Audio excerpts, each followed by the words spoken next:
Hi hello నేను మీ Varsha. Welcome back to VS cakes and bakes. ఈరోజు మన వీడియోలో డార్క్ చాక్లెట్ బ్రౌనీ చేసేసుకుందాం పదండి.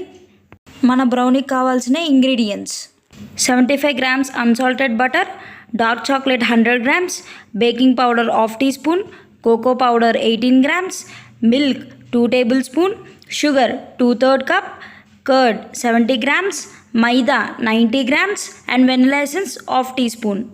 ఫస్ట్ అన్సాల్టెడ్ బటర్ అండ్ చాక్లెట్ని కలిపి డబుల్ బాయిలింగ్ మెథడ్లో మెల్ట్ చేసుకుందాం. ఫస్ట్ డబుల్ బాయిలింగ్ మెథడ్ అంటే ఏంటో చెప్తాను, క్లియర్గా వినండి.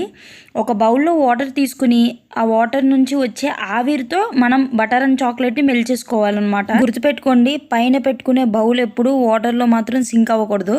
సో పైన పెట్టుకునే బౌల్ పెద్దదిగా ఉండేటట్టుగా చూసుకోండి. 1 minute కి బౌల్ తీసి కలుపుకుంటూ టోటల్గా లమ్స్ ఏం లేకుండా మెల్ట్ చేసుకోవాలి. అలా 2-3 times చేసుకున్న తర్వాత ఇలాగా నీట్గా లిక్విడ్ ఫామ్లో వస్తుంది అనమాట. చూసారు కదా ఎంత చక్కగా లమ్స్ ఏం లేకుండా మెల్ట్ అయిందో. ఇలా ప్రిపేర్ చేసుకున్న చాక్లెట్ని ఫుల్గా కూల్ అయ్యేంత వరకు మనం ఒక సైడ్కి పెట్టేసుకుందాం. వన్స్ కూల్ అయ్యాక షుగర్ యాడ్ చేసుకోవాలి. షుగర్ బ్యాటర్లో మిక్స్ అయ్యాక కర్డ్ అండ్ మిల్క్ కూడా యాడ్ చేసుకుంటున్నానండి. Next half teaspoon vanilla ఎసెన్స్ని యాడ్ చేసుకుంటున్నాను.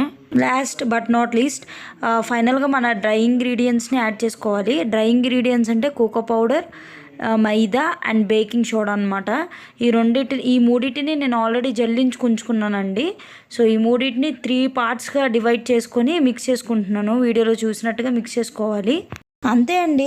ఫైనల్గా మనం ప్రిపేర్ చేసుకున్న బ్యాటర్ని టిన్లో తీసుకుని 2-3 times ట్యాప్ చేసుకుని బేక్ చేసేసుకోవడమే. అన్నట్టు చెప్పడం మర్చిపోయాను, ఈ ఫ్రైడే అంటే 4th July నుంచి మన బ్రౌనీస్ జొమాటోలో కూడా అవైలబుల్గా ఉంటాయి. సో బెంగళూరులో ఉండే మన బ్రౌనీ లవర్స్ ఎనీ టైం జొమాటోలో ఆర్డర్ చేసి మన రెసిపీని ట్రై చేయొచ్చు. సో జొమాటోలోకి వెళ్ళి విఎస్ కేక్స్ అండ్ బేక్స్ అని సెర్చ్ చేయండి, ఆర్డర్ చేయండి. 30 minutes బేక్ చేసుకున్నాక ఫైనల్గా మన డార్క్ చాక్లెట్ బ్రౌనీ రెడీ అయిపోయిందండి. జస్ట్ ఇలాగా టూత్పిక్తో టెస్ట్ చేసుకుని మంచిగా కూల్ అయిన తర్వాత మనం పీసెస్గా కట్ చేసేసుకుని సర్వ్ చేసేసుకోవచ్చు. అంతే అండి. ఇలాంటి మరిన్ని వీడియోస్ కోసం please like, share and subscribe.